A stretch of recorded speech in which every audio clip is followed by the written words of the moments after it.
la cuestión del sonido o de las diapositivas, de lo que vayamos a ver en esta sesión.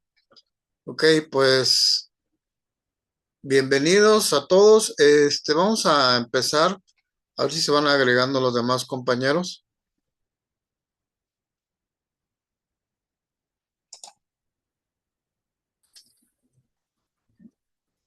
Bueno, antes de comenzar, vamos a hacer un pequeño repaso. No sé si tienen alguna duda o pregunta de lo que vimos la sesión pasada, grupo. ¿Algún comentario, alguna inquietud, alguna duda? Pues checamos lo que es la infancia, ¿no?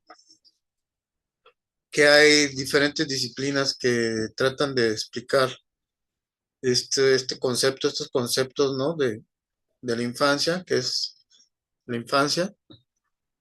Pues tenemos principalmente la filosofía, la psicología, biología, sociología, antropología, la medicina también, ¿no? Entonces, las diferentes perspectivas que hay acerca de las infancias, concepto de infancia, el concepto de niñez, de niño, ¿no? De niña, que es lo que vimos y que, bueno, también va a estar determinado por cuestiones culturales, ¿no? Cuestiones sociales, ¿no? Y de creencias. Buenas noches, Andy. Y de creencias sobre todo, ¿no? Entonces, cada, digamos, sociedad, cada comunidad tiene sus aspectos particulares, el desarrollo infantil, lo que conocemos como el desarrollo infantil. Pero bueno, vamos a tratar de ver en esta sesión un poquito más a profundidad qué significa eso de desarrollo infantil o qué comprende eso del desarrollo infantil, ¿no?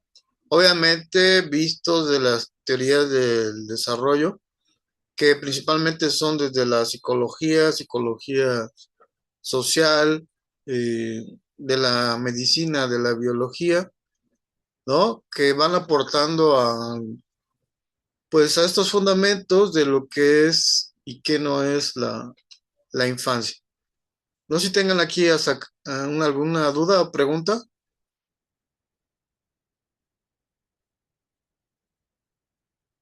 grupo. Lo pueden hacer por chat también, ¿eh? No se preocupen. Si no les sirve el micrófono.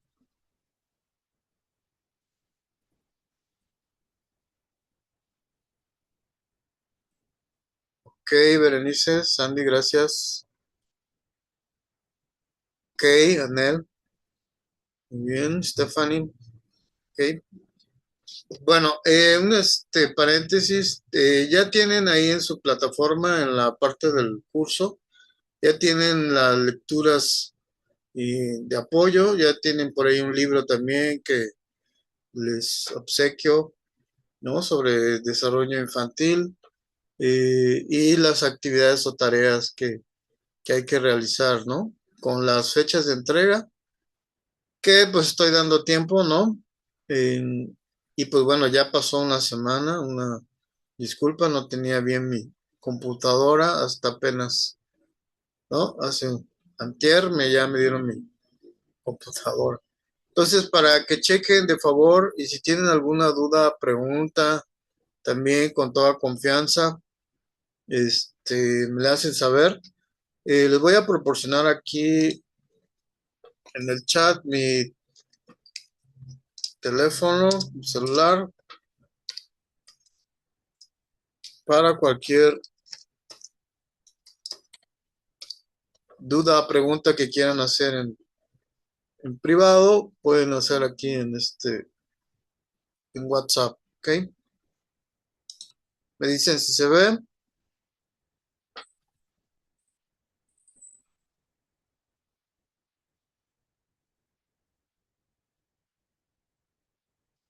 Bueno, grupo, vamos a continuar con, pues, estos contenidos. que, pues bueno, recapitulando, vamos a ver un poco también de lo que, pues, se concebía o tenían esta idea de lo que era la infancia en algunas etapas de la historia, ¿no? Y de la humanidad ya hemos platicado, ¿no? Cómo lo concebían en Mesoamérica, ¿no? Como aquí sí ya había esta diferenciación de que había algo especial en esta etapa, cosa que no pasaba en la Edad Media, ¿no? Perdón, en Europa, en la parte de la Edad Media, ¿no? Donde pues se concebía al infante todavía como, pues, un adulto, ¿no? Un adulto pequeño o un adulto en, en proceso, ¿no?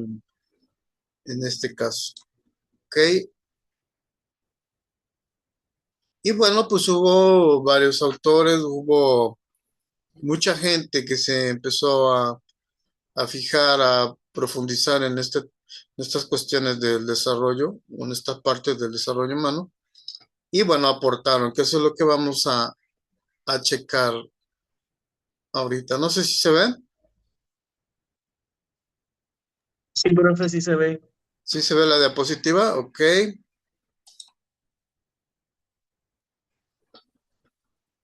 vamos. ¿Tiene alguna duda, pregunta, grupo? ¿Alguna duda, pregunta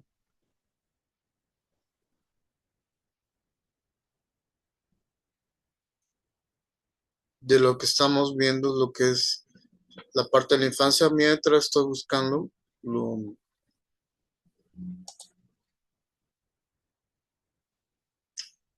los demás diapositivas?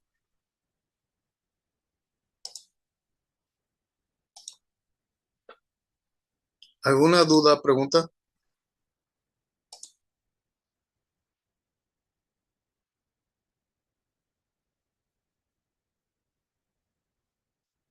Ok, nada más permítame tantito, de favor.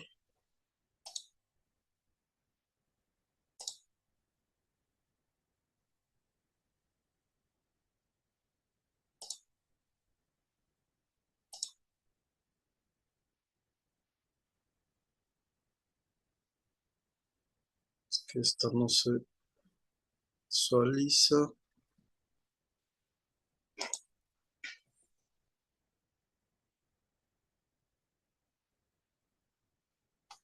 Ok. Bueno, y ahí ya se ve grupo la diapositiva.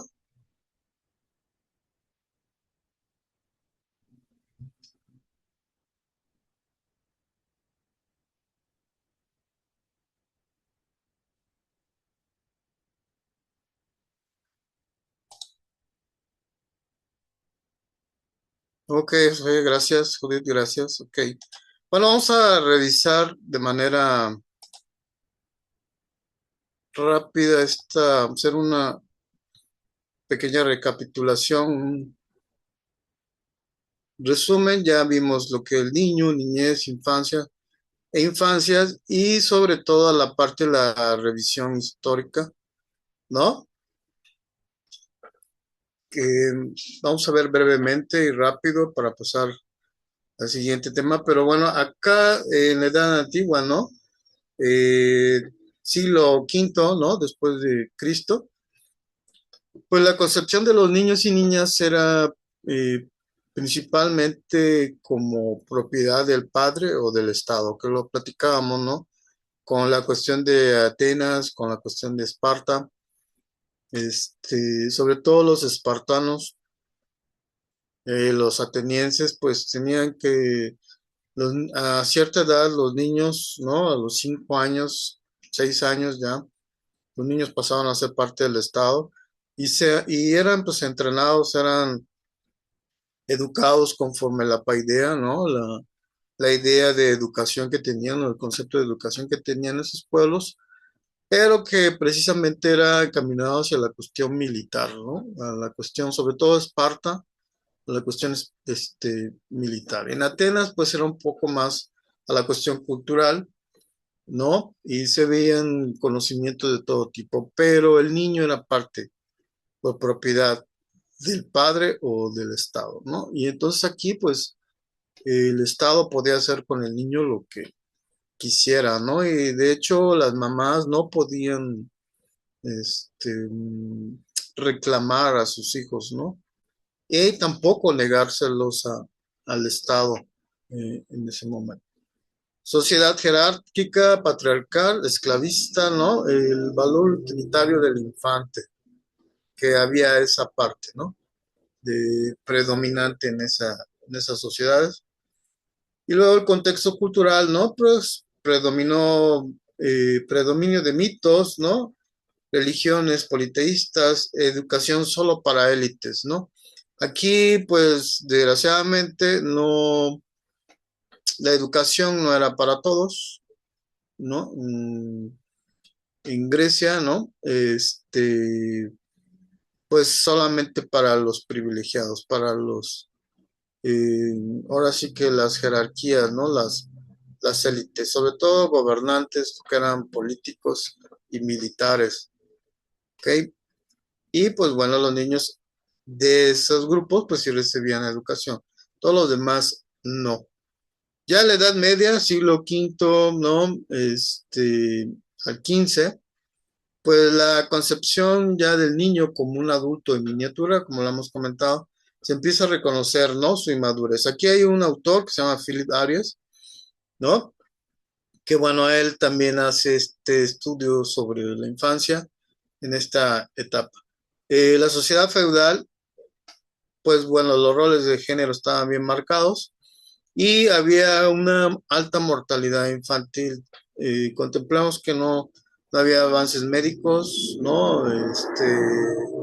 Y sobre todo la cuestión de tratamientos, ¿no? En esa época.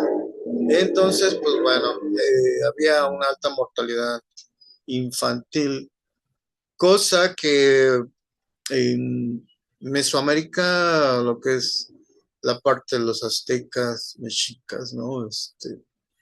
Los mayas, todos los pueblos originarios, pues era un poco menos. Obviamente que sí había enfermedades, ¿no? Sí había, dependiendo de la geografía y el lugar donde habitaba, pero también había otro tipo de enfermedades que atacaban a los niños, diferentes a los de Europa. Aquí también la cultura cristiana dominante, ¿no? Asocia a la infancia al pecado original. ¿Qué significa esto? Pues era una concepción de una creencia obviamente religiosa, muy profunda, que proponía que el niño nacía con el pecado original, o sea, con mancha, con tendencia al mal, ¿no? Pocas palabras que era malo.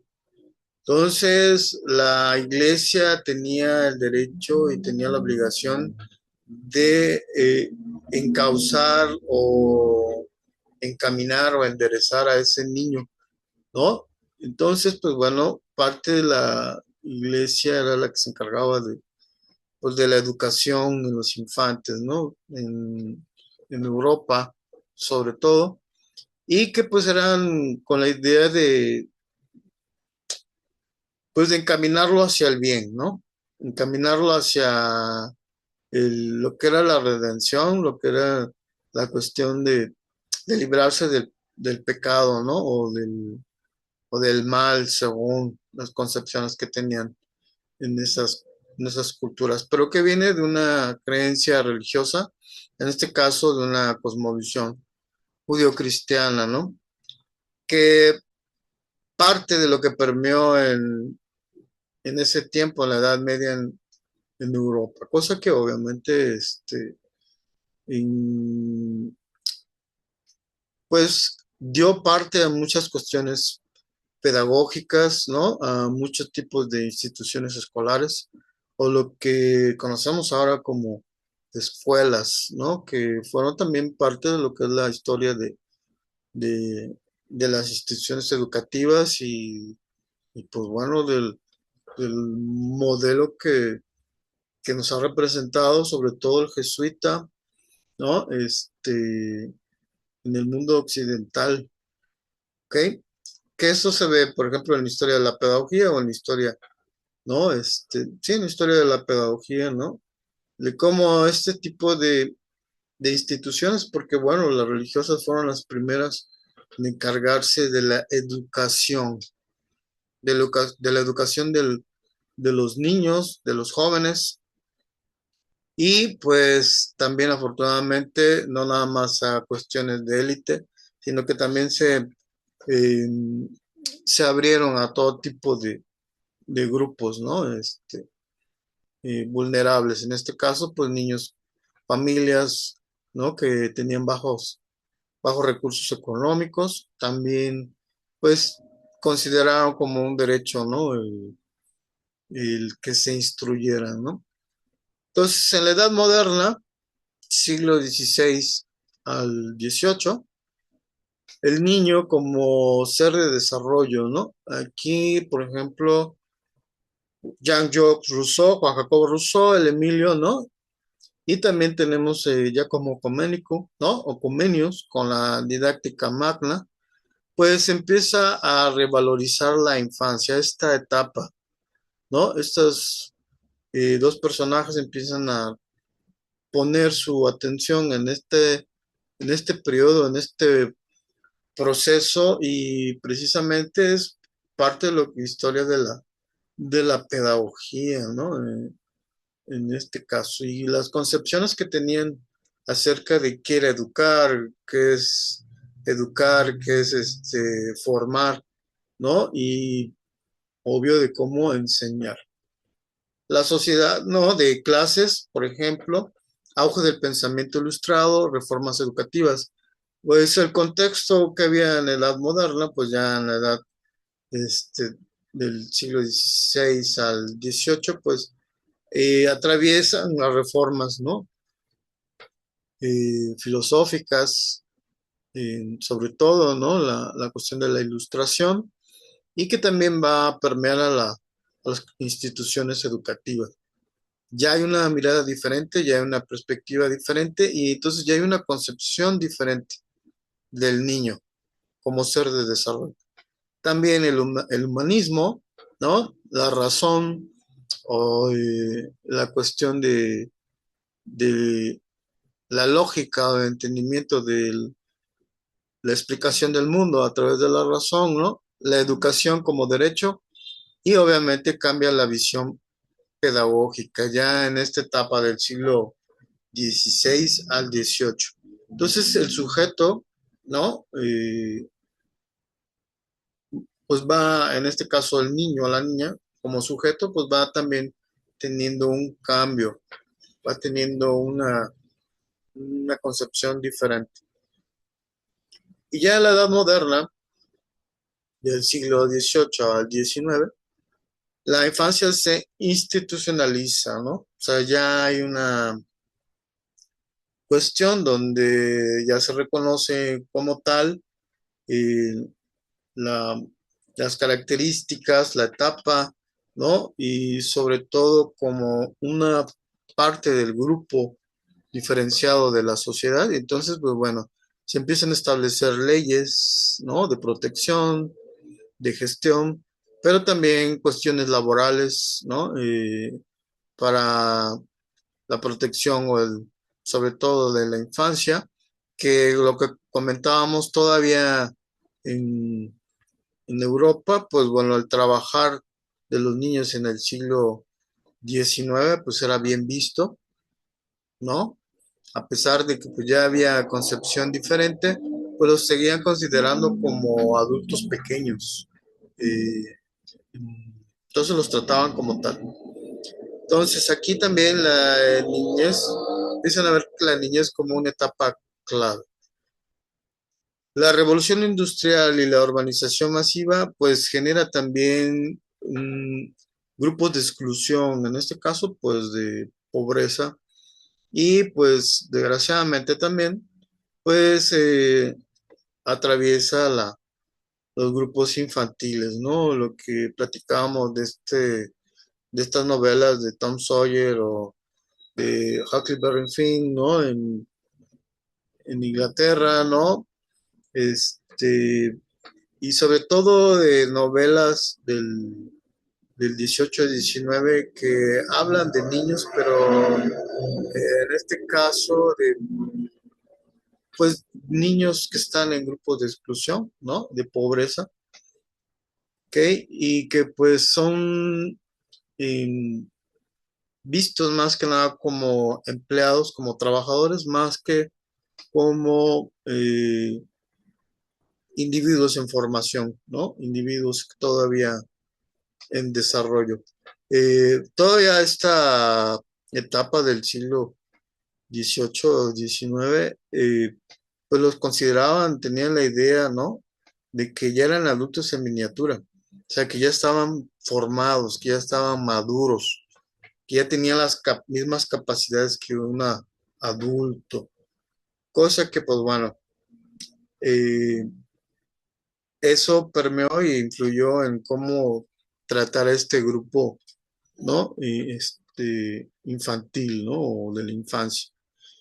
Obviamente la influencia de esta, pues de esta forma, de estas ideologías, pues nace la pedagogía moderna y los niños son vistos ahora como inversión social, ¿no? ¿Qué entienden como esta cuestión de inversión social, grupo? ¿Qué entenderían como inversión social?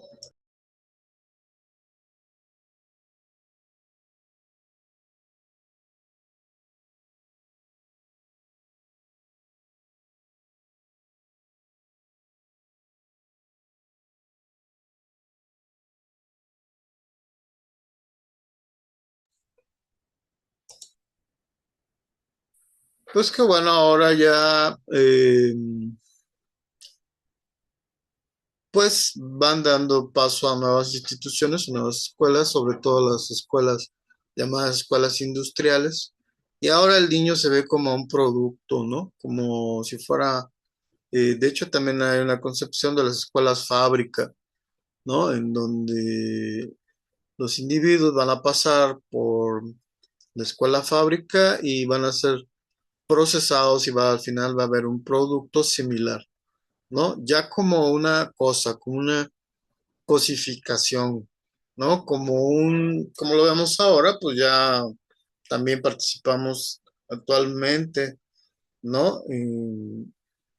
De las escuelas fábricas, ¿no?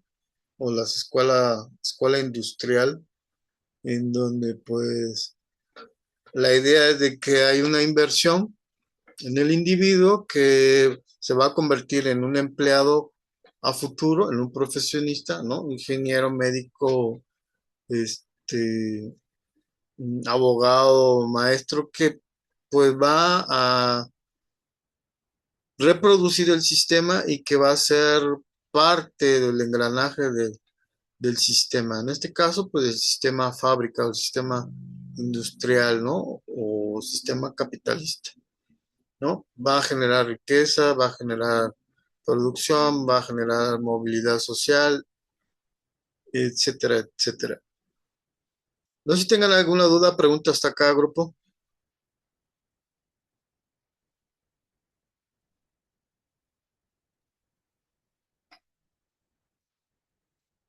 Ok, ver. ¿Por qué creen que sea así como, o qué entienden por escuela fábrica o escuela industrial? Según algunos filósofos de la educación, ¿qué entenderían? Lo que ustedes consideren, lo que, o qué les hace pensar.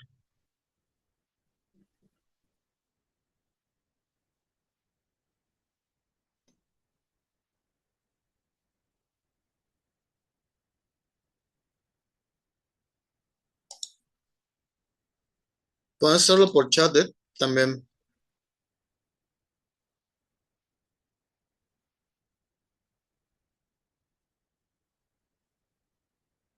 No sé si han visto un video de la canción de Un ladrillo más en la pared de Pink Floyd. ¿Alguien la ha escuchado? ¿Alguien ha visto el video? No, profe. ¿No?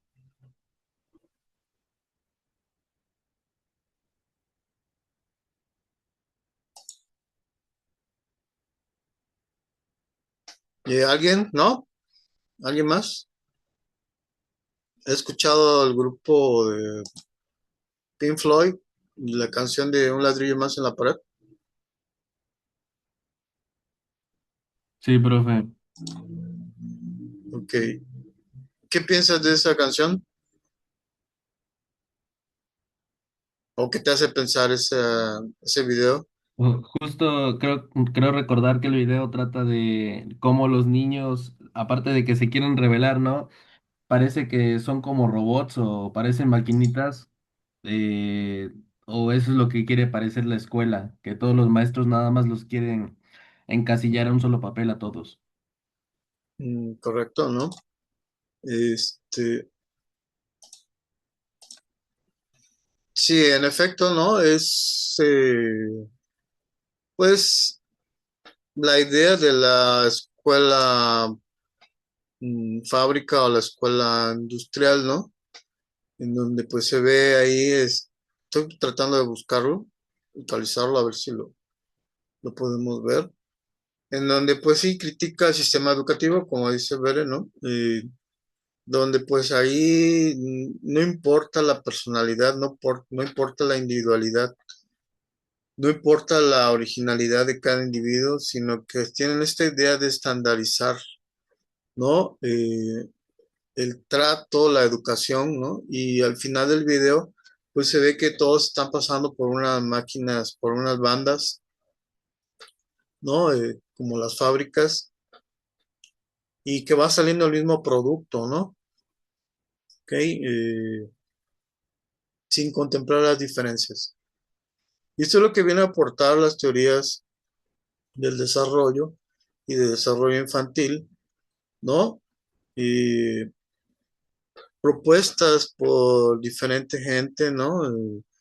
Y filósofos, psicólogos, biólogos, este, pedagogos, ¿no? Que hacen la diferencia y bueno, le dan una visión diferente a esta, eh, pues, creencia o idea que se tenía anteriormente de la pedagogía o la escuela tradicional, de que todos los alumnos son iguales, que todos los alumnos aprenden igual, que todos los alumnos, ¿no? Tienen que salir con la misma información o conocimiento, ¿no? Y que pues no importa su personalidad ni lo que sientan, ¿no? Ni sus emociones, eh, tienen que obedecer la disciplina jerárquica, ¿no? O casi casi autoritaria, ¿no? Del, de los docentes y de los directivos sobre el alumno. Entonces, pues se hace una crítica sobre de, pues ese tipo de pedagogía, de ese tipo de, de enseñanza, pero pues que también estaba, si lo vemos ahorita y si lo pensamos, pues también estaba en base a una concepción, ¿no? De lo que era el niño, la niñez, la infancia o esa etapa, ¿no? Que pues obvio no había estos conocimientos que tenemos actualmente. Entonces, pues marcó mucho un periodo, ¿no? El pedagógico, un tiempo del proceso pedagógico, ¿no? De enseñanza, aprendizaje. Entonces, aquí vienen las propuestas, las diferentes, pues, ¿cómo le diría? Pues sí, teorías donde vienen a enriquecer, ¿no? La que es la, las teorías del desarrollo infantil. Y bueno, pues algunos ya las conocen. No sé si han escuchado de Jean Piaget, Vygotsky, Auswell, Brunner, todos ellos, grupo.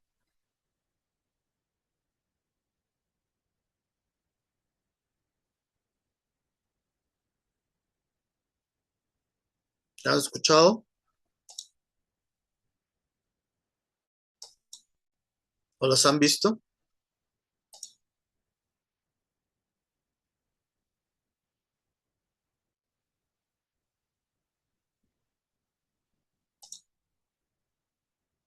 Grupos si han escuchado estas teorías y han visto estos autores.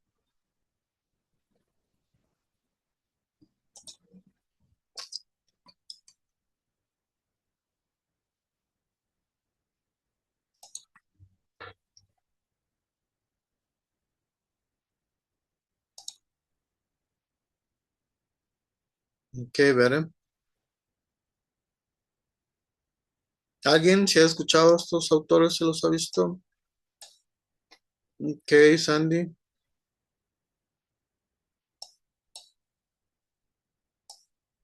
Muy bien. Ok. Diana, Stephanie, Judith, ok. Vieta. Bueno, importantes, ¿no? Para ahora comprender y sobre todo entender la etapa del desarrollo infantil o esta, digamos, proceso de la construcción del individuo, ¿no? Que es el infante. Y pues todo lo que conlleva, que la verdad que es bien complejo, pero bien interesante en este caso. Y esto nos ayuda pues a tener una perspectiva más amplia de lo que es el, el niño, no solamente un individuo que está dentro de un aula sentado en una silla, sino también nos hace ver cómo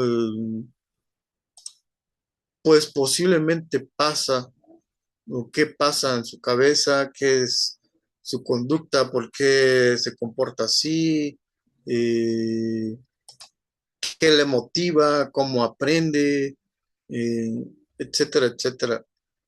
Entonces, esto nos ayuda, las teorías, ahorita lo estoy buscando el video, si no ahorita lo ponemos, pero que nos hace ver que sí hay unas diferencias.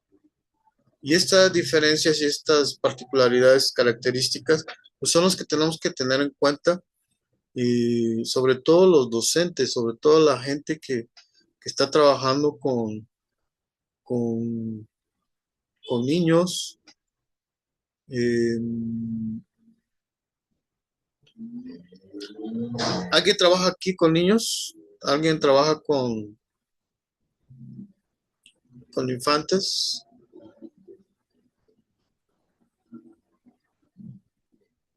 ¿Grupo?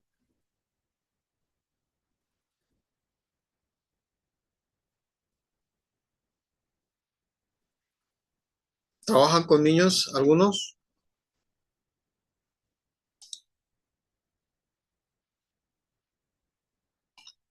Ok, muy bien, pues bien.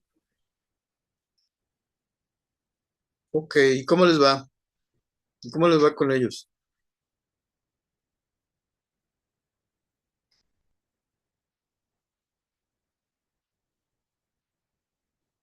¿Es complicado? ¿No es complicado? ¿Es medio complicado?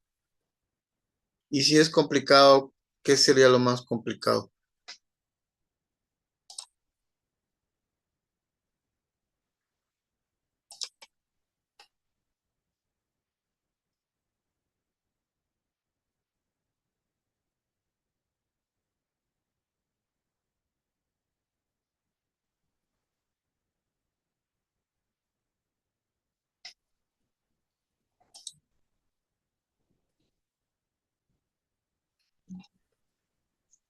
No es ¿Pueden que sea participar? complicado, perdón, bueno, Ok, perdón, ajá.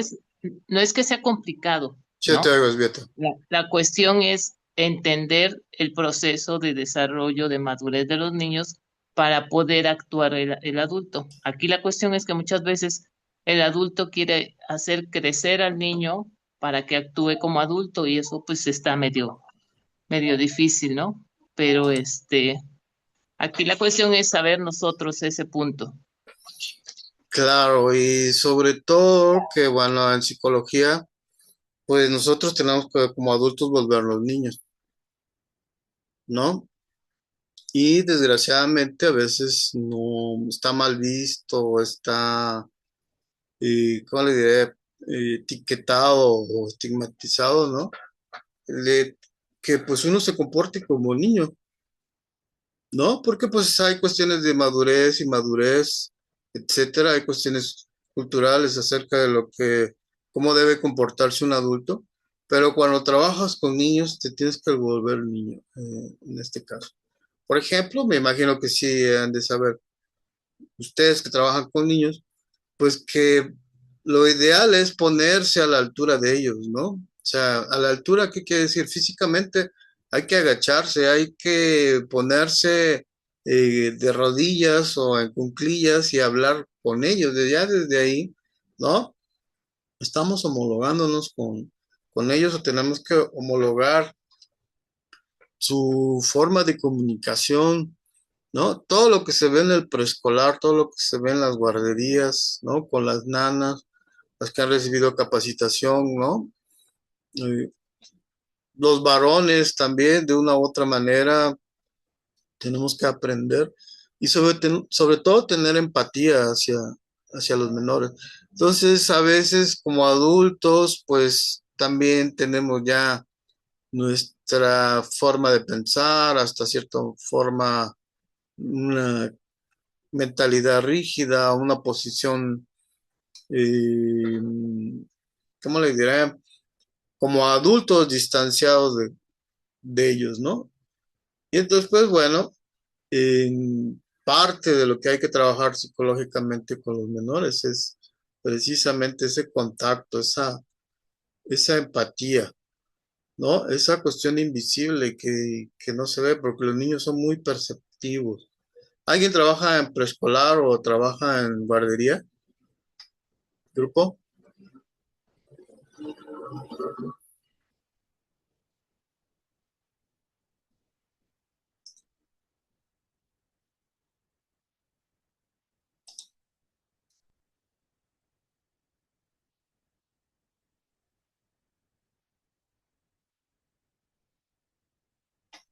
¿Alguien trabaja en guardería preescolar?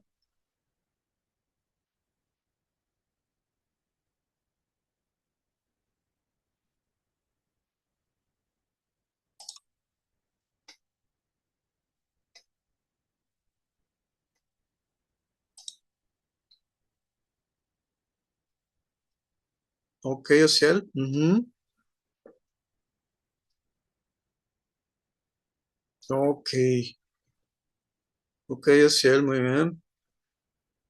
Ok, es Vieta, muy bien.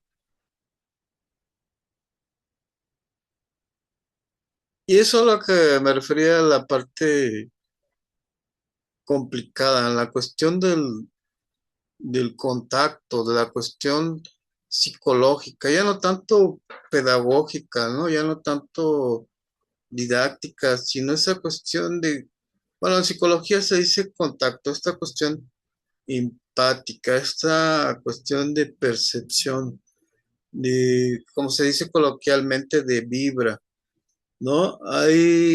Los niños son muy perceptivos y si a un niño no le caes, y ya no le caes, o sea, no hay ya manera de componer eso. Y cuando un niño te acepta, un niño ve tu, vamos a ponerle con esas palabras, tu vibra, ¿no? Tu energía, pues te acepta o se acerca contigo, entonces ya hay esa empatía, ese contacto, que eso es lo que vamos a platicar ahorita también. No sé si les ha pasado, ¿no? En donde hay niños que sí tienen esta, ¿cómo les diré? Acercamiento, ¿no? O aceptación, y hay niños que definitivamente te ponen la cruz.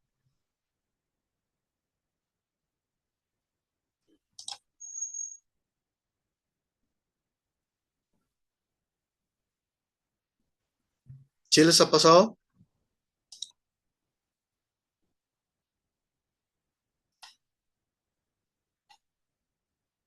¿O qué piensan de esto? De lo que estoy comentando, de la cuestión de empatía. Ya la vamos a ver desde el punto de vista psicológico, ya no tanto la cuestión pedagógica, ¿no? O didáctica, ¿no?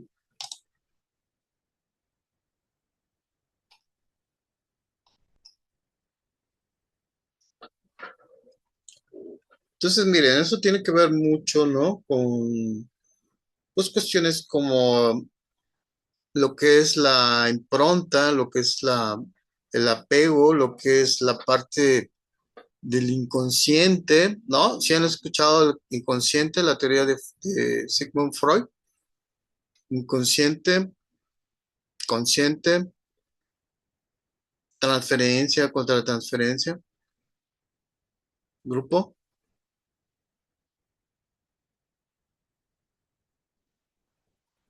de psicoanálisis.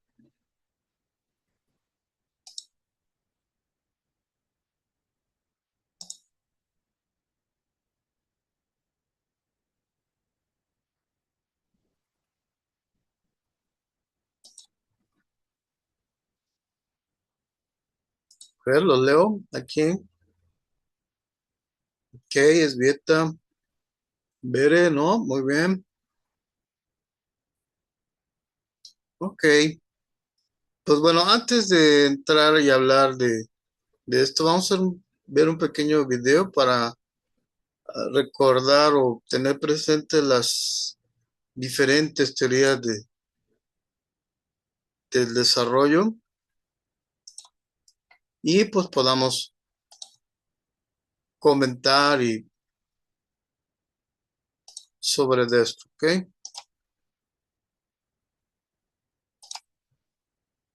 Bueno, Sigmund Freud, padre del psicoanálisis, médico vienés, ¿no? Neurólogo, pues tiene su biografía y su historia particular, pero se le considera como, para algunos autores, como el padre de la psicología profunda, el padre de la psicoterapia, ¿no? Este, no en sí de la psicología, pero que sí hace un parteaguas en la psicología moderna, o la psicología científica. Entonces, pues bueno, él sí es de los pocos autores que pues pone en énfasis lo que es la etapa infantil y pues obviamente la infancia como parte de, digamos, del trastorno mental, ¿no? Que puede tener un adulto, ¿sí? ¿Qué piensan de esto? ¿Se bien escuchado? ¿No bien escuchado?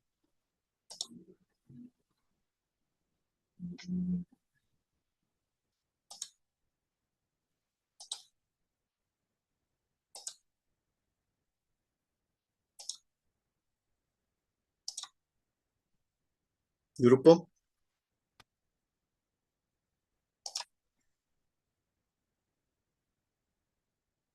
¿Sí se ve el video?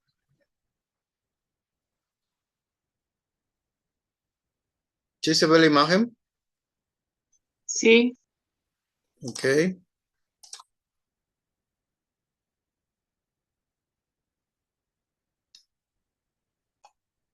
muy bien. Ok, José, gracias, Samantha, gracias. Bueno, entonces, mire, les comentaba aquí una de las teorías, pues bueno, que ha causado revuelo, ha sido la de psicoanálisis de Sigmund Freud, pues porque él habla de la sexualidad infantil, cosa que ningún otro autor, ¿no? Incluía o, eh, ponía como objeto de estudio, ¿no? La sexualidad infantil. Pues también habla de que pues la infancia es vital para la psique humana o esta es clave para la psique humana, no solamente a nivel cognitivo, sino también a nivel emocional, ¿no? Y para lo que va a ser la personalidad del futuro adulto, ¿no? Del futuro de la persona, ¿no? Adulta. Y entonces, pues bueno, se vuelve un referente en parte de teoría del desarrollo. Yo los invitaría a que como pedagogos o maestros, no sé, normalistas o lo que se hayan formado y los que se están formando, ¿no? De que pues vieran esta mirada desde la perspectiva, ¿no? Desde la psicología y sobre todo del psicoanálisis, que es bien interesante en la cuestión del aprendizaje y en la cuestión de que nos puede ayudar también a entender esta etapa infantil un poquito más profundamente, más adentrado a la cuestión de las motivaciones, ¿no? Y los deseos de los niños. Y que pues tiene como punto de referente, pues también, igual que a Piaget, un proceso donde hay etapas también. Y no sé si han escuchado las etapas de psicosexuales de Freud, grupo.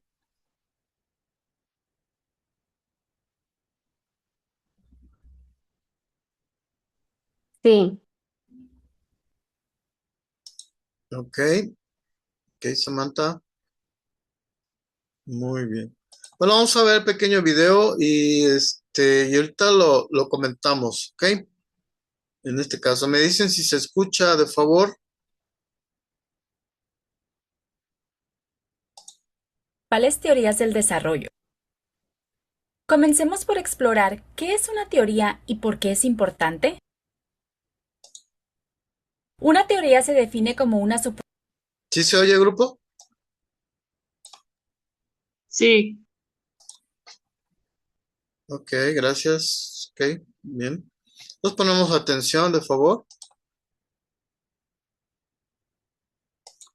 Bienvenidos a este video donde exploraremos las principales teorías del desarrollo. Comencemos por explorar qué es una teoría y por qué es importante. Una teoría se define como una suposición o un sistema de ideas destinado a explicar algo, especialmente uno basado en principios generales independientes de la cosa a explicar, un conjunto de principios en los que se basa la práctica de una actividad.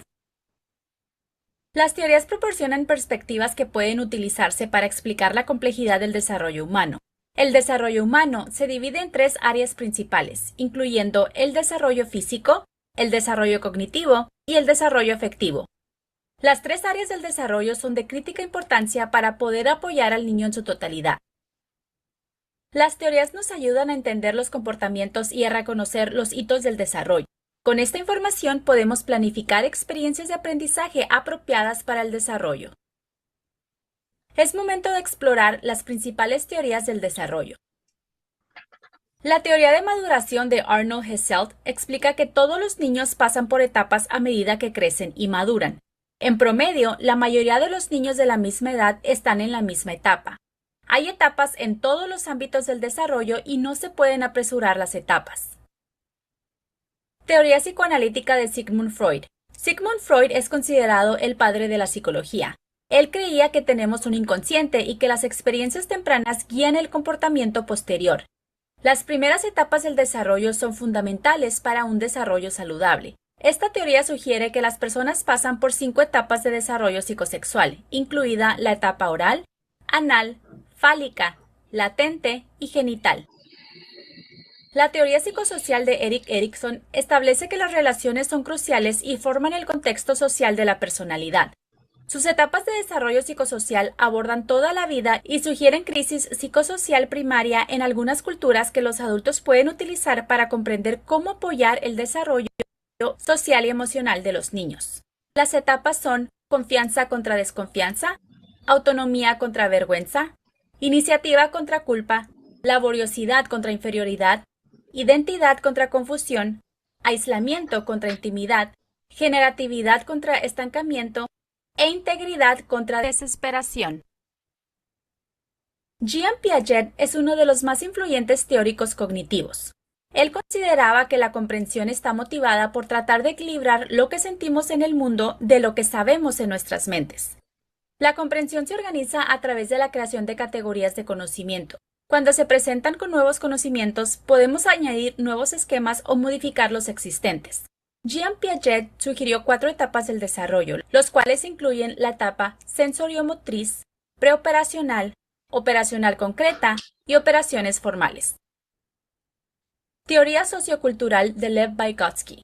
Él creía que el niño era un aprendiz, aprendiendo a través de las interacciones sociales sensibles con sus compañeros y adultos más calificados.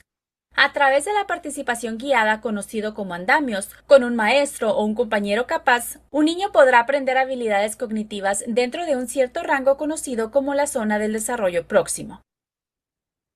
Ivan Pavlov experimentó con el condicionamiento clásico, que es el proceso de condicionamiento a una respuesta o estímulo. Establece que respondemos automáticamente a algunos estímulos. Cuando emparejamos un estímulo neutro con uno que provoca una respuesta, podemos entrenar al sujeto para que responda a él. Skinner creía que el comportamiento de reforzamiento es la forma más eficaz de aumentar el comportamiento deseable. Esto se hace a través del condicionamiento operante. Él sugirió que el refuerzo es un medio más eficaz de fomentar un comportamiento que la crítica o el castigo. Al centrarse en el fortalecimiento de la conducta deseable, tenemos un impacto mayor que si hiciéramos hincapié en lo que no es deseable.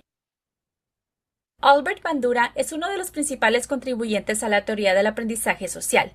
Bandura señaló que muchos de los comportamientos no se aprenden a través de cualquier tipo de condicionamiento, sino a través de la imitación. Los niños aprenden a través de la observación y modelan lo que ven. Sistemas ecológicos de Bronfenbrenner. Él consideró que las personas involucradas en la vida de los niños y cuándo y dónde viven son puntos importantes. Él creó un modelo de sistemas añadidos que influyen en el niño, los cuales incluyen el microsistema, mesosistema, exosistema, macrosistema y cronosistema. Abraham Maslow argumentó que tenemos necesidades básicas y de crecimiento. Las necesidades básicas deben satisfacerse primero para así ascender en la pirámide hacia la autorrealización. Estas necesidades están divididas en necesidades fisiológicas, de seguridad, pertenencia, estima y autorrealización. Inteligencias múltiples de Howard Gardner. Una vez que la información entra en el cerebro, cada cerebro procesa la información de forma diferente. Entre los diferentes tipos de inteligencia se encuentran la inteligencia lingüística, lógico-matemática, espacial, musical, corporal y sinestésica, intrapersonal, interpersonal y naturalista.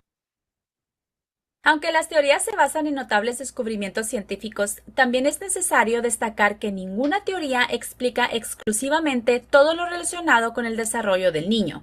Las teorías están diseñadas para ayudarnos a hacer conjeturas sobre el desarrollo de los niños.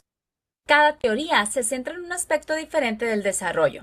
Y finalmente, las teorías suelen basarse en conceptos teóricos anteriores y pueden tratar de ampliar los ideales o explorar nuevas facetas.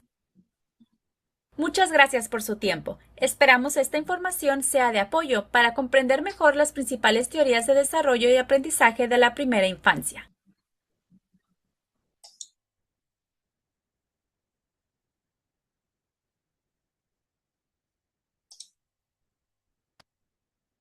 Ok, grupo.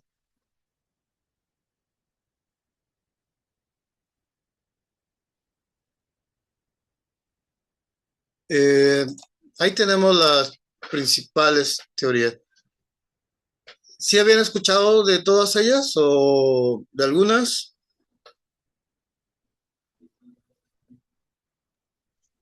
Sí, de Sí, todas. sí. Muy bien, ok. ¿Les ha ayudado a su práctica profesional, en su vida personal?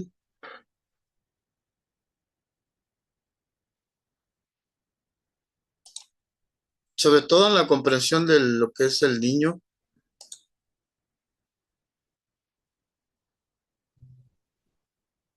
o la etapa infantil.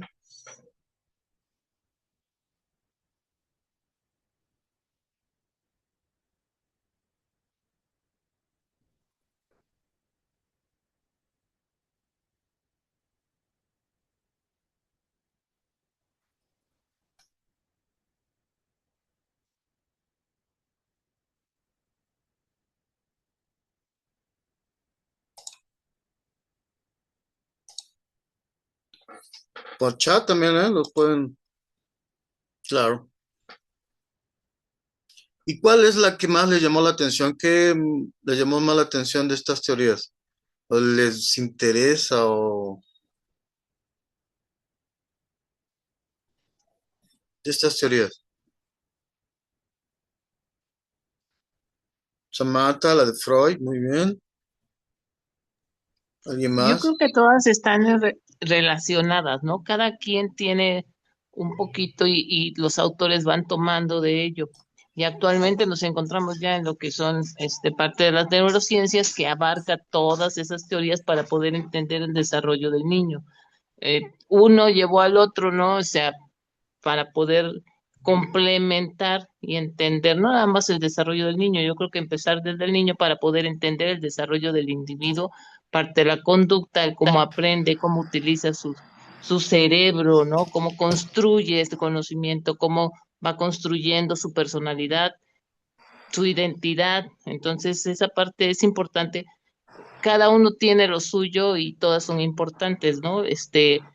Nosotros que, bueno, que yo que trabajo en escuela, vamos viendo esa parte social, ¿no? Toda la construcción social, pero a veces no entendemos muchas cosas y pues ahí tendremos que rescatar las otras teorías como vienen, ¿no? A lo mejor la de Freud, a lo mejor por ahí hablabas de Hesse, ¿no? Muchas cuestiones de ese tipo, pero yo creo que todas son importantes para poder entender. Claro. Pues miren, fíjense, cada autor es un mar de libros, un mar de información, de teoría, ¿no? Ahorita nada más lo estamos viendo acá de una manera general y pues obviamente demostrativa, ¿no? Pero sí es, como dice la compañera, pues a eso es a lo que me refería como complejidad, ¿no? Como constructo de lo que es la niñez o el desarrollo infantil, ¿no? Por ahí chequen nada más el libro que les pasé, ¿no? De Fedelman, 676 páginas, ¿no? Pues está hablando o tratando de explicar esta etapa. Entonces sí, en efecto, pues todas son complementarias, todas nos ayudan, ¿no? Entender a este individuo o a esta etapa del individuo, ¿no?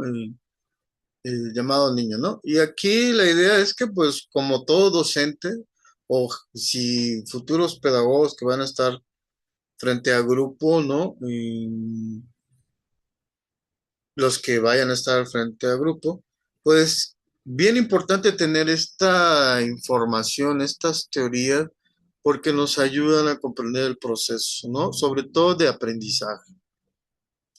Ya ni se diga de enseñanza, ¿no? En este caso. ¿Ok? Y pues si ven,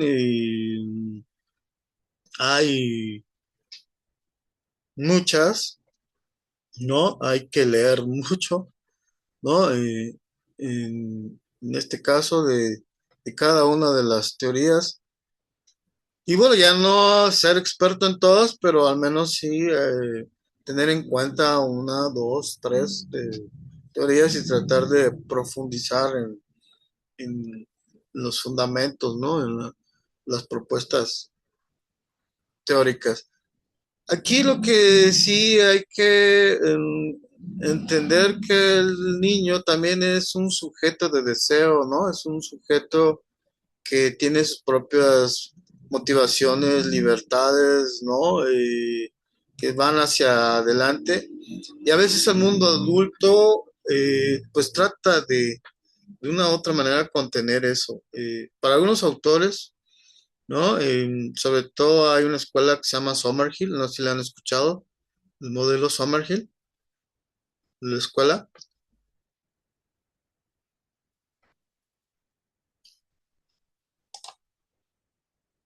Ok, supuestamente este modelo Summerhill, ¿no? Pues habla donde la base fundamental de su pedagogía debe ser la libertad. Y pues sobre todo fue en Inglaterra nos empezó a implementar este modelo de Summerhill. A los niños y a los adolescentes se les daba la libertad de que escogieran sus temas, ¿no? A aprender, ¿no? Sus tareas, sus horarios, no eran en escuelas como tal, eran como en casas, ¿no? Como de verano, en club, eh, donde pues ahí se daban las clases, no de una manera tradicional, o sea, pizarrón, maestro, alumnos, era prácticamente pues como, no sé si han escuchado grupos operativos, ¿no? O aprendizaje colaborativo o grupal, pero que era llevado a cabo por digamos, los niños o los adolescentes de mayor edad sobre los niños de menor edad. En fin, una cuestión así experimental que tuvo buenos resultados, pero aquí viene el pero. Muchos papás pues no tenían una buena concepción de ese modelo y pues también empezaron ahí las cuestiones pues políticas, ¿no? Hacia el modelo educativo este de Summerhill y bueno, ya al final el gobierno de Inglaterra y sobre todo de Londres, pues fue cerrando este tipo de escuelas, ¿no? Entonces, fíjense, aquí hasta cierto punto, ¿no? Inclusive hasta la organización de la escuela, la organización de las aulas, la interacción entre el maestro alumno, ¿no? La comunicación, todo pues eh, tiene un fundamento, ¿no? Tiene una base según la escuela pedagógica, ¿ok? Pero que pues no se han dado las cuestiones experimentales, como en el caso, les digo, de Inglaterra, ¿no? En el 50 y 60. Y hasta ahorita, pues bueno, tenemos así como que propuestas pedagógicas, pero muchas veces no tomadas desde el punto de vista del desarrollo infantil total, ¿no? También afectivo. Tenemos diferentes modelos, pero pedagógicos, pero bueno, aquí es donde también aparecen nuevos, ya les hablé de Glenn Doman, ¿no? De la Escuela Filadelfia, que pues ahí los invito a que investiguen ahorita a ver si les paso la información o si lo podemos ver la próxima sesión. Han venido cambiando, estas teorías han sido debatidas, algunos aspectos teóricos han quedado, eh, pues ahora sí que fuera ya del contexto, de obsoletos y bueno, se han propuesto nuevos fundamentos, en este caso de teorías psicológicas del infante, del proceso de, de información o del desarrollo cognitivo con la escuela de procesamiento de información. ¿Alguien ha escuchado sobre la escuela o la psicológica del procesamiento de información? ¿Grupo?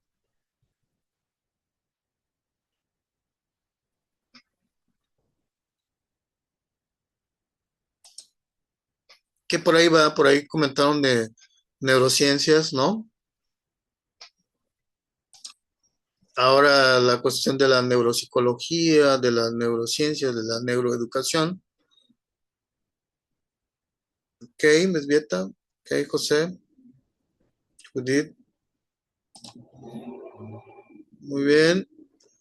Y en efecto, pues bueno, ahora tenemos como parte de los modelos fundamentales de educación, pues las neurociencias, ¿no? Cómo funciona el cerebro, la neurología, ¿no? Aplicada a la psiconeurología, aplicada a la educación, ¿ok? Pero bueno, Freud,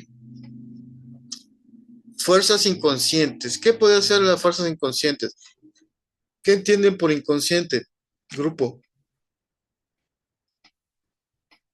¿Qué sería el inconsciente? ¿O han escuchado este concepto? ¿Sí se ve la diapositiva?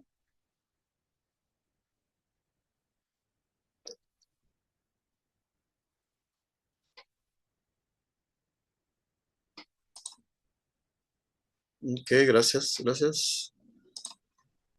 Fuerzas inconscientes, ¿qué entenderían por inconsciente?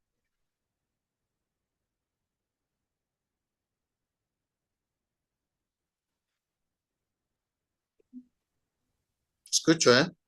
O comenten si quieren en el chat.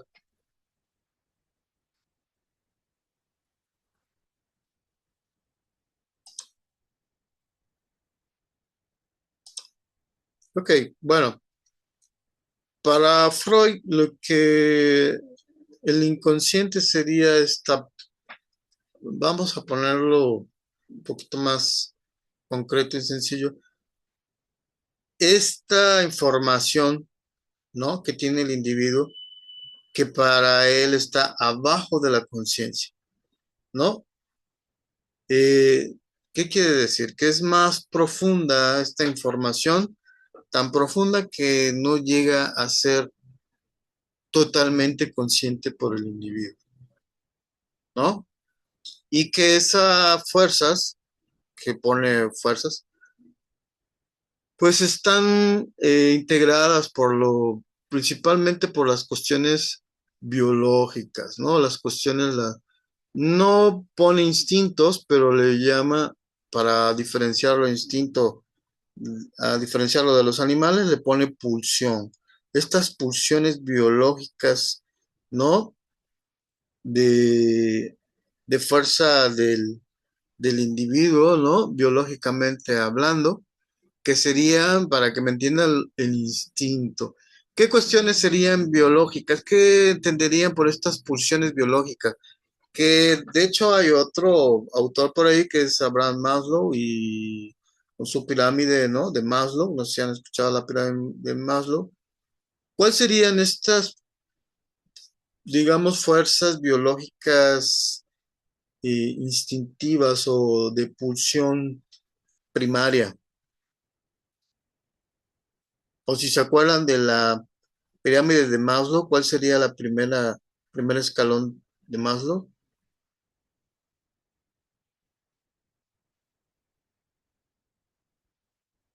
Grupo.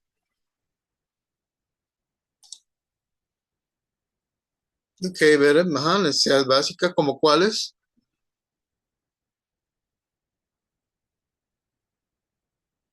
Correcto, ¿no? Comer, dormir, ir al baño, ¿no? Ok. La sexualidad también es una necesidad primaria, ¿sí? La sed, la cuestión de la seguridad, ¿no? O de protección, ¿ok? Y bueno, Freud, dentro de esas necesidades, aparte de las que compartimos, ¿no? Con los animales, como comer, dormir, ¿no?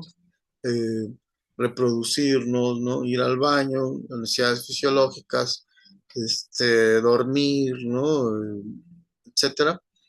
Pues bueno, Freud rescata aquí la parte de la sexualidad, ¿no? De la parte de la reproducción, pero él le llama sexualidad, ¿no? En este caso. Entonces serían esas fuerzas biológicas, instintivas o necesidades primarias que están ahí, ¿no? En el fondo y que juegan un papel importante en el desarrollo, papel fundamental en el desarrollo del individuo, en este caso, pues de los niños. Por eso Freud habla de las etapas psicosexuales, ¿no? Por las cuales pasa el infante, ¿no? La oral, la anal, la fálica, ¿no? La sublimal, ¿no? Y la genital. Que pues supuestamente para Freud, pues son las que van a darle también estructura, forma, moldear la personalidad del individuo, dependiendo digamos, de la etapa en la cual eh, pues sea un poco complicada o haya una fijación, ¿no? Alguna etapa va a determinar un tipo de personalidad según Freud, ¿no? Entonces, el inconsciente, pues es todo ese lugar, ¿no?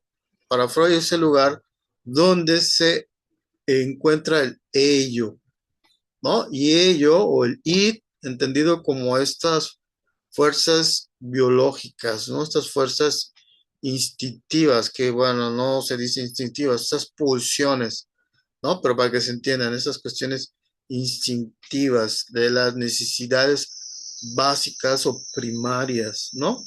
Incluida la reproducción o la sexualidad, en el cual llega un momento en que estas fuerzas van a dominar o a moldear o a conducir la personalidad del individuo, la conducta del individuo. Y muchas veces están tan profundas, ¿no?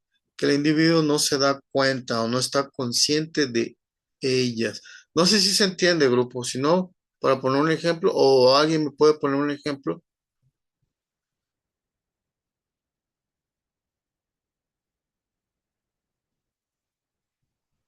Un ejemplo les pongo, ¿no? Según para Freud, ¿no? Si un niño eh, tiene mucha estimulación, ¿no? O más bien, tiene falta de estimulación oral, ¿no? Porque a lo mejor su mamá no le quitaba el pecho o porque no le daba de comer y esa etapa no fue cubierta, la etapa oral, ¿no? Del individuo como debería de ser, ¿no? Con una cuestión de placer y no de displacer, pues ese individuo, dice Freud, va a tener una fijación en la etapa oral y cuando sea adulto va a buscar o su conducta o su personalidad va a estar moldeada, estructurada para buscar satisfacción en la cuestión de la oralidad, pero de una manera sublimada. ¿Qué quiere decir? Eh, ya no con el mismo fin de la etapa oral, sino de una manera diferente de buscar placer. Como puede ser encontrar placer por la comida, ¿no? Comer en exceso, comer sin hambre, el de cantar, una persona que canta, supuestamente, ¿no? Freud dice que eh, tiene este placer o le produce placer el cantar, una persona que, un orador, por ejemplo, ¿no? Un locutor, ¿no? Dice Freud.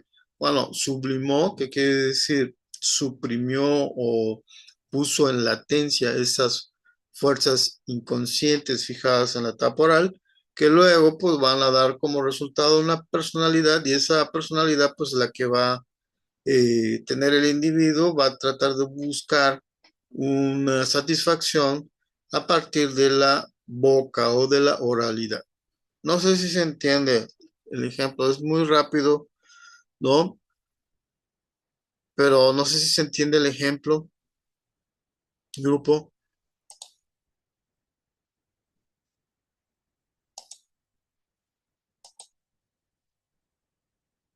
Ok, Beren. Ok, es bien, sí.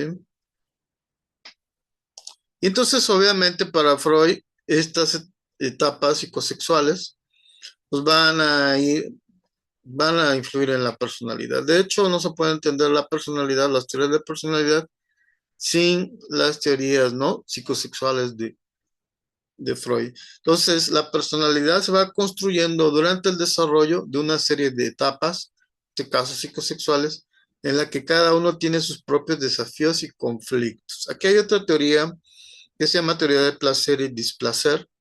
Como niños, como individuos, como neonatos, ¿no? Cuando nacemos y estamos de un ambiente placentero que es adentro de mamá, ¿no? Donde la temperatura está genial, ¿no? Templada, sin frío, sin calor, ¿no? Sin cuestiones que nos hagan sentir mal. Y de repente al momento de nacer, el nacimiento ya es un choque traumático, según Freud, para el niño, para el individuo y para la psique, ¿no? Porque ahora este choque traumático, ¿no? Pues la temperatura del ambiente, la temperatura del quirófano, ¿no?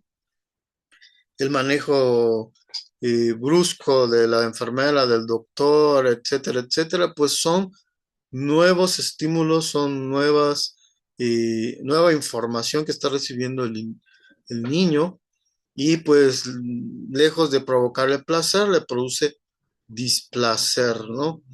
¿Ok? Y de ahí para adelante, esta teoría de placer y displacer va a atravesar todas las teorías psicosexual de, de Freud, ¿no?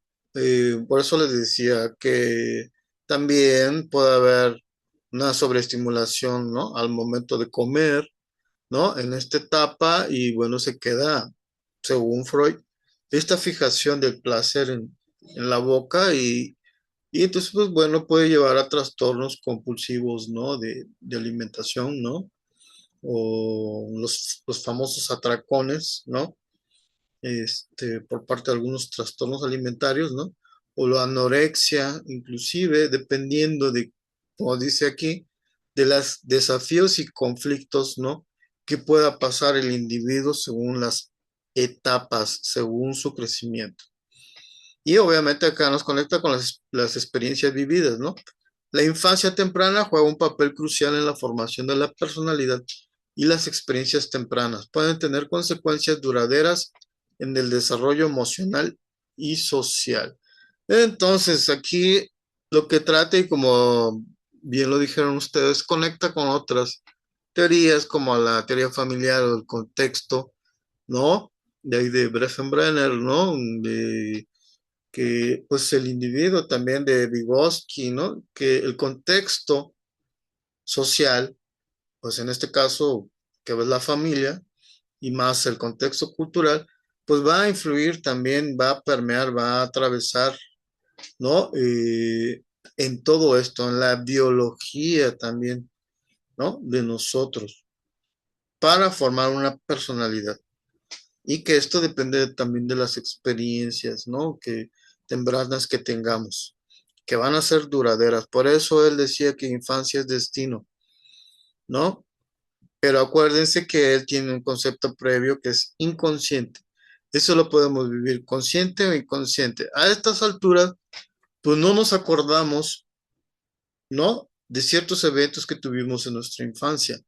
Pero, dice Freud, el hecho de que no te acuerdes no quiere decir que no estén ahí en tu mente, en tu inconsciente. ¿Ok?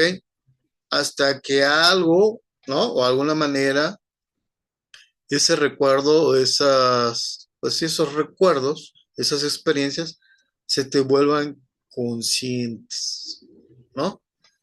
Que eso es precisamente parte de su metodología de tratamiento, ¿no?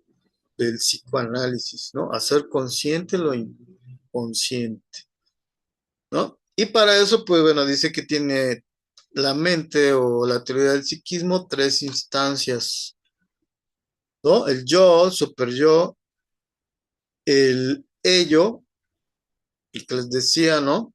Que era supuestamente para Freud donde era el más amplio en el inconsciente, ¿no? La interacción entre estas impulsa el desarrollo de la personalidad. Super yo, ¿qué es el super yo? Pues todas las normas, reglas, todo este contexto social cultural en el cual nace el individuo, en el cual nace el niño. El ello es toda esa cuestión instintiva, biológica, de necesidades primarias, ¿no? Ya les dije, comer, dormir, reproducirse, ¿no? Que es el ello, ¿no? Estas pulsiones y de placer y displacer. Y el yo, pues es esta construcción entre el superior y el ello que va a mediar entre estas dos fuerzas o estas dos instancias, ¿no? El superior y el ello, ¿no? Y aquí el yo es donde entra la educación, ¿no? De la educación, el moldeamiento nos va dando una estructura que va generando límites psíquicos, ¿no? De comportamiento y de conducta. El clásico, disciplina, de chamaco, pórtate bien, bájate de ahí, no te subas allá, no comas esto, no tomes aquello, no toques eso, ¿no? No te toques ahí, ¿no? Esos son los límites que van dando una estructura al yo, a un yo, ese yo, ¿quién soy? ¿No?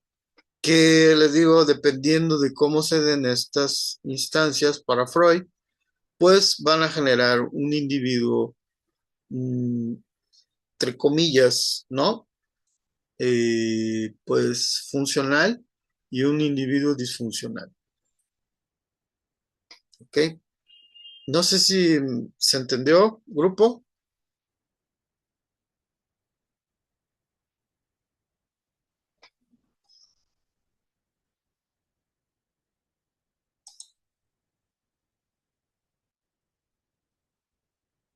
Entonces, miren, aquí es donde eh, Freud pues tiene este mérito, ¿no? De que pues da una perspectiva diferente al desarrollo del individuo, ¿no? Y que empieza desde la infancia, diferente a todas las demás teorías, que también se vuelve un referente para la psicología y para la psicoterapia, y sobre todo para la psicopatología, ¿no? Por eso muchas de los, digamos, personalidades criminales para Freud pueden empezar desde acá, desde la primera etapa, de la primera infancia, ¿ok? Más el contexto, ¿no? En el cual se desarrolla ese individuo. Ahí tenemos las fases, ¿no? La oral, la anal, la genital, la sublimal, ¿no? O la etapa donde el niño reprime su sexualidad supuestamente y entra en una etapa de latencia, hasta la cuestión ya genital, donde pues el individuo, pues si dice Freud, si pasa sin ninguna dificultad, sin algún problema, sin ningún trauma, estas fases, pues va a terminar de una manera un adulto funcional en relación a su sexualidad, ¿no? En donde busca placer sexual, puede ser heterosexual, ¿no? Homosexual, y busca la reproducción en este caso, ¿ok? Para formar una familia, una pareja, etcétera. No sé si tengan alguna duda, pregunta hasta cada grupo.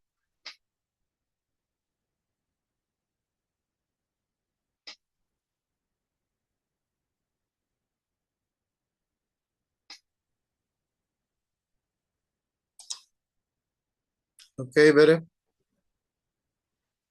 Y bueno, tenemos a Erickson, ¿no? Eric H. Erickson, también psicólogo, psicoanalista, ¿no? Pero él, a diferencia de Freud, porque mucho de lo que se criticaba a Freud es que pues nada más tenía como referente las causas sexuales, ¿no? Eh, del individuo para generar trastornos de personalidad o problemas, ¿no? De personalidad del individuo o psicopatologías, sin contemplar la parte social, lo que es lo social cultural. Entonces viene Erickson, que es también parte de uno de sus alumnos, y él retoma la parte social y genera una nueva línea de psicoanálisis, ¿no? O escuela psicoanalítica, el psicoanálisis social o psicosocial, en donde pues la propuesta de Erickson, ¿no? Es que la influencia de las interacciones sociales y culturales juegan un papel importante en el desarrollo y formación de la identidad. Cada etapa representa un conflicto o crisis en el sujeto que debe resolver. Entonces aquí la diferencia de Freud, ¿no? Es de que pues era una cuestión del ello o de placer, displacer a una satisfacción de los impulsos o pulsiones del individuo dependiendo de la etapa, sin contemplar el contexto social.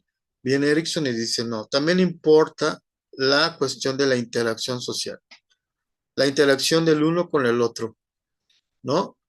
Y pues sobre todo para el desarrollo y la formación de la identidad. Entonces, Erickson propone que también el individuo pasa por etapas sociales, no biológicas, ¿sí? No de desarrollo biológico, sino también de desarrollo social, ¿no? Entonces, pues también él propone 8 etapas, ¿no? La primera, confianza versus desconfianza, que va también de los 0 a los 18 meses, en donde aquí el bebé aprende a confiar o desconfiar de sus cuidadores, la sensación física de confianza, recibe afecto, amor y cuidados, el vínculo como base para futuras relaciones, receptivo a los estímulos ambientales, sentimiento de aceptación, seguridad y satisfacción. Entonces aquí se construye la confianza versus desconfianza. Aquí vamos a ver si un niño, ¿no?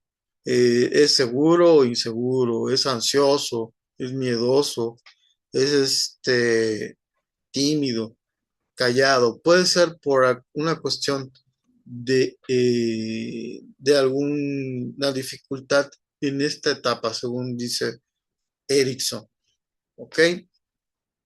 Y pues obviamente, si vemos, está dando una propuesta diferente a la de Freud, ¿no? En la cuestión de la personalidad. Luego viene la segunda etapa, autonomía versus duda, de los 18 meses a los 3 años. El niño desarrolla la autonomía o la duda en su capacidad para hacer cosas por sí mismo, ¿no? Aquí vemos que también ya hay niños muy independientes desde pequeños que no necesitan del adulto para hacer cosas, para subir, para bajar, para agarrar, ¿no? Para moverse, etcétera. Y hay niños que sí necesitan, ¿no? Todavía o dependen todavía del adulto. Entonces acá también una de las cosas que ya se sabe, grupo, es que la sobreprotección sí genera detención en el desarrollo psicoemocional del niño, ¿no? Una mamá, un papá que sobreproteja al hijo, ¿no? En estas etapas, pues bueno, le está generando una bronca, ¿no? En la cuestión de confianza y autonomía, ¿no? Al individuo o al niño en este caso. ¿Ok? La iniciativa versus culpa, ¿no? El niño desarrolla, que es de los 3 a los 5 años, el niño desarrolla la iniciativa o la culpa por explorar el mundo y tomar decisiones. Aquí nos encontramos lo clásico de que ya siéntate, no toques eso, compórtate, ¿no? Lo regañan por cada cosa que hace o no hace el niño según los papás, por eso importa la crianza, ¿no? Y entonces aquí pues el niño desarrolla iniciativa o culpa. Entonces si viene con miedo o no, y le genera culpa de que va a explorar, va a tocar o ya agarró, o es muy tentón, ¿no? Y dependiendo de papá o mamá, si es muy regañón, muy estricto, o si es un papá comprensivo y hasta cierto punto flexible y le da chance, o en el caso de la crianza permisiva, que la mamá o el papá no le dice nada, ¿no? Al niño, si está agarrando, si ya tiró el florero de la tía, ¿no? O en la casa del vecino, ya se metió al cuarto, ya agarró cosas que no debía. Pues bueno, aquí según Erickson, ¿no? Se va desarrollando y depende, ¿no? De la interacción social, de la interacción con los adultos, en este caso con los padres y los demás adultos, ¿no? De los 3 a los 5 años. Tomar iniciativa o culpa. Luego, este concepto, ¿no? De los 5 a los 13 años, la de industria versus inferioridad. El niño aprende a ser competente en habilidades sociales y académicas o siente inferioridad. Pues esto depende mucho también de la crianza, mucho de la familia, del contexto. Por eso vemos que en las escuelas, ¿no? En la preescolar, en la guardería, ¿no? En las primarias, pues un niño que es tímido, que tiene pocas habilidades sociales, ¿no? O se siente cohibido, etcétera, pues es que algo pasa ahí o algo pasó en su casa, ¿no? Entonces tenemos que entenderlo, tenemos que comprenderlo, ¿no? Y está en esta etapa de industria e inferioridad, ¿no? Al niño que pues es extrovertido, es seguro, es confiado, ¿no? Tiene iniciativa, participa, sube, agarra, no pide permiso, ¿no? Otro tipo de personalidad según Erickson. Aquí la industria o versus inferioridad, ¿ok? La identidad y confusión de roles, por ejemplo, ya más a la etapa adolescente, ¿no? Donde hay una identidad en desarrollo que puede ser coherente o puede ser una cuestión de confusión acerca de quién es, ¿no? Pues la identidad para Erickson aquí ya está en la etapa adolescente, ¿no? De la primera adolescencia o la primera etapa temprana de la adolescencia, ¿no?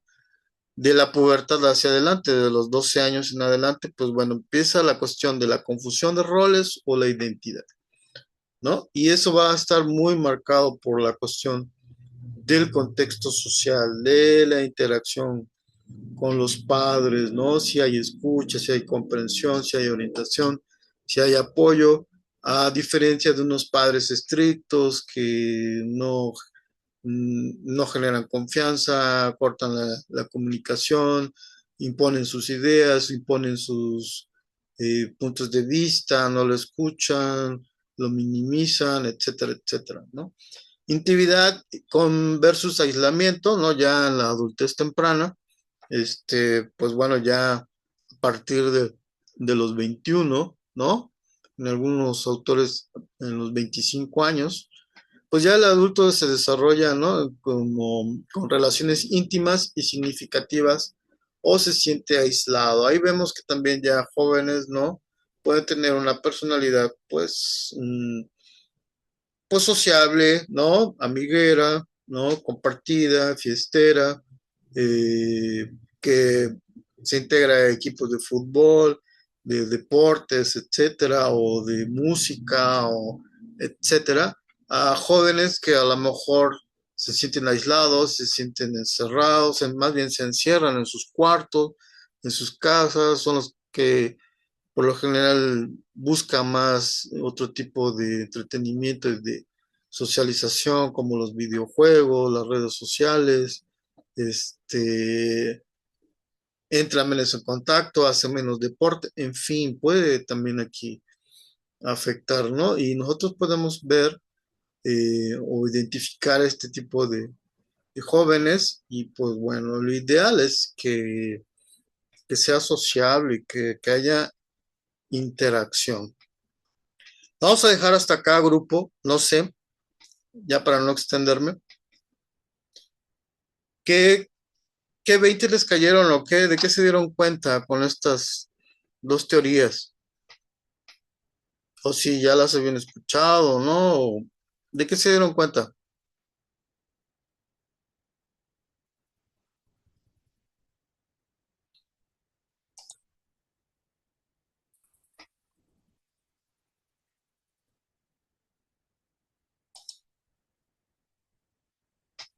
Los escucho y los leo también, ¿eh? No, ok, sí, que todas se complementan de alguna manera.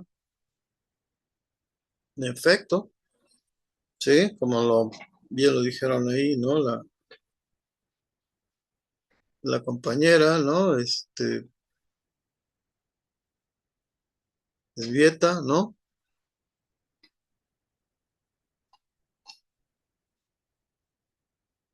¿Qué otra cosa se dieron cuenta ahorita?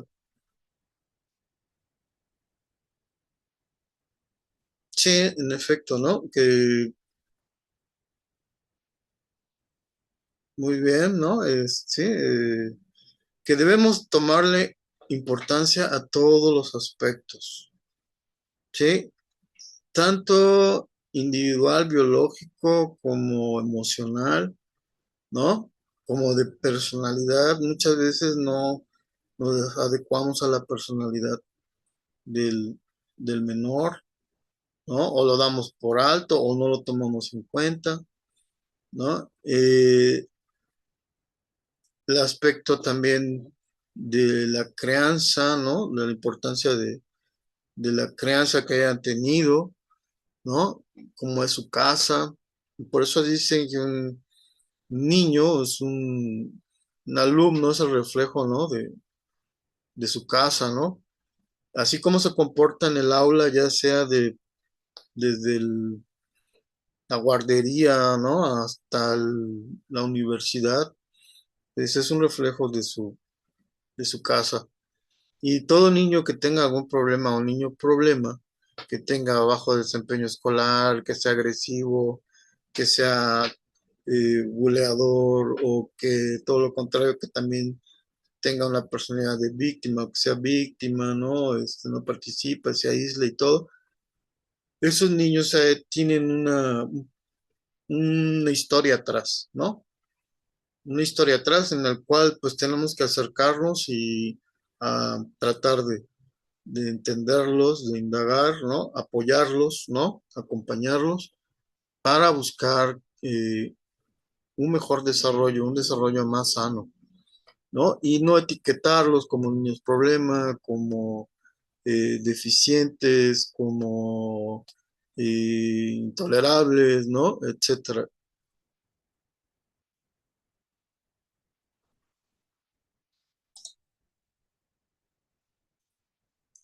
Ok, pues qué grupo, nos quedamos hasta acá. No sé si tienen alguna duda, pregunta.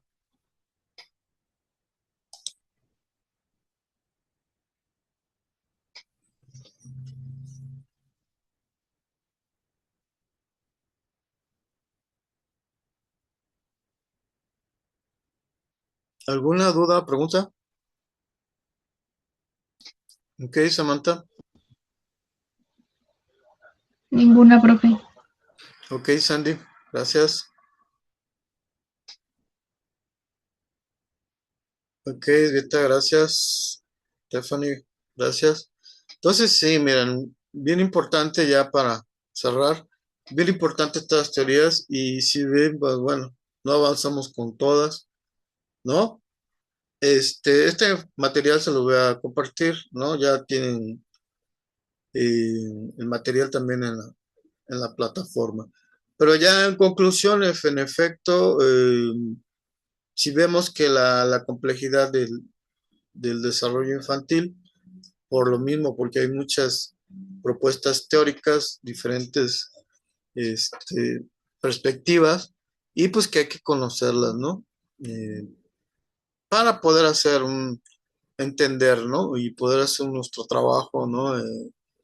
Ya sea en el aula, en la casa, como padre de familia, como tío, como con un menor, ¿no? Y sobre todo lo que es la salud mental, ¿no?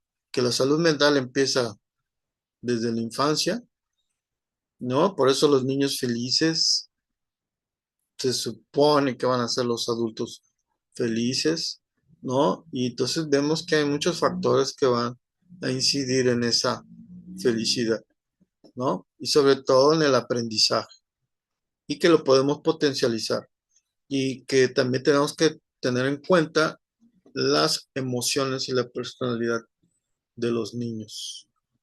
Pues bueno, grupo, me quedo hasta acá. No sé si tengan alguna duda, pregunta, y si no, pues por el WhatsApp ya tienen actividad en la plataforma. Chequenlo de favor. Y también les digo, si tienen alguna duda, pregunta sobre las actividades, también me lo pueden hacer por el chat o si no, lo vemos la próxima sesión. ¿Ok? Y vemos aquí también la importancia de la psicología, no solamente para la cuestión de la psicopatología o de la psicoterapia, sino también para la cuestión de la pedagogía o la psicología aplicada a la educación. Pues grupo, fue un placer. Si ya no tienen ninguna duda, pregunta, pues de mi parte, gracias y nos estamos viendo en la próxima sesión. Gracias, buenas noches, cuídense, estamos en contacto. Gracias, buenas noches.